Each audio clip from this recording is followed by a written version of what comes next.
elkarrizketa honetan, azkenean solasteko aukera izan dugu, kooperatibismoak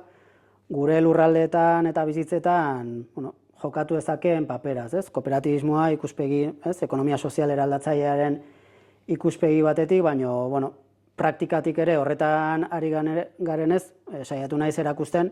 ze proiekturekin eta landu ditzakegun gure herri eta auzoetan egon daitezkeen eguneroko beharrak, gero eta gehiago esango nuke ere, kapitalismoak erantzunik ematen ez duen eremu horietan, asko pentsatu ezakegu zaintzaz, herriko ostatu batez, denda batez, farmazia batez, gure lanaz, guzti horiek azkenean gure egunerokoan lan eta bizitzeko ezinbestekoa direlako. Hasi ikusi elkarrizketa eta iruzkinak egin, mesedez.